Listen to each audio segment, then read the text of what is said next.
نئی بہو نئی دلہنوں سے جو نئے گھر کے اندر آتی ہیں دلہن بن کر، کسی کی بہو بن کر اور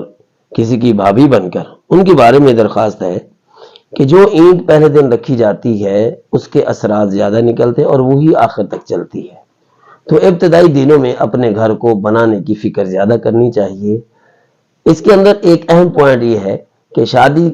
سے پہلے، نکاح سے پہلے آپ اپنے ماں باپ کے گھر میں تھیں، آپ کے ساتھ یا آپ کا ماں باپ کے ساتھ لاڈ پیار تھا، کوئی کام آپ نہیں کرتے تھے، آپ سے کوئی پوچھنے والا نہیں تھا، اور جتنی آپ فرمائشیں کرتی تھیں ان میں سے کچھ مان لی جاتی تھیں، کچھ نہیں مان لی جاتی تھیں، آپ کو بات بات پہ ٹوکا نہیں جاتا تھا، آپ کے کام پہ نظر نہیں ہوتی تھی، اٹیک بازی نہیں ہوا کرتی تھی، بیٹی ہے تو سر کے اوپر رحمت کی چادر ہوا کرتی تھی، اور آپ کی کمی کوتاہی پر بھی چادر ہوا کرتی تھی۔ آپ کو بارے میں کوئی کچھ کہتا کہ اس کے اندر یہ کوتاہی ہے تو ماں باپ پردہ دے جاتے، بلکہ الٹا دفاع کیا کرتے تھے۔ لیکن شادی کا نکاح نامہ پر ہونے کے بعد، فارم پر ہونے کے بعد، ایجاب و قبول ہونے کے بعد، رخصتی کے بعد مزاج کو چینج کرنا چاہیے۔ اگر وہی مزاج رکھیں، وہی حوالے دیتے رہیں کہ ہمارے ماں باپ کے گھر میں تو یہ ہوتا تھا، یہ نہیں ہوتا تھا، تو یہ گھر بسانے والی بات نہیں ہوتی، کیونکہ ہر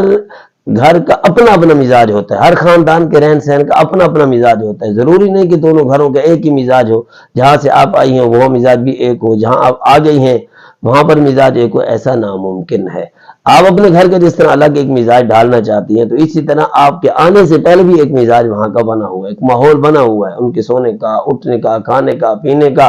باہر جانے کا، گھومنے پھرنے کا، شادی بیاہ خوشی غمی میں شرکت کرنے کا مزاج الگ الگ بنا ہوا ہوتا ہے۔ تو اس چیز کو اپنے مطابق ڈھالنے کی کوشش کم کریں۔ جس طریقے سے وہ ماحول ڈھلا ہوا ہے اس کے اندر کچھ چیزوں کے اندر ڈھلنے کی کوشش کریں، اور کچھ خرابی ہیں تو ان کو صحیح کرنے کی کوشش کریں۔ باقی ہر چیز کو اپنی طرف ڈھالنے کی کوشش کریں گی تو ایسا نہیں ہوگا۔ یہ ایسا ہوگا کہ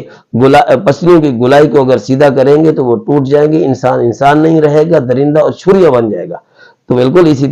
طریقے سے اپنے آپ کو ماحول میں کچھ ڈھالنے کی کوشش کریں، ماحول کو تیار بھی کریں جہاں کوئی خرابی ہے۔ اگر نہیں کریں گی، پرانے ماحول کے اندر رہیں گی، ماں باپ والے ماحول پیار لاڈ کے اندر رہیں گی، تو یہ زیادہ دیر تک نہیں چل سکے گا۔ السلام علیکم ورحمۃ اللہ وبرکاتہ۔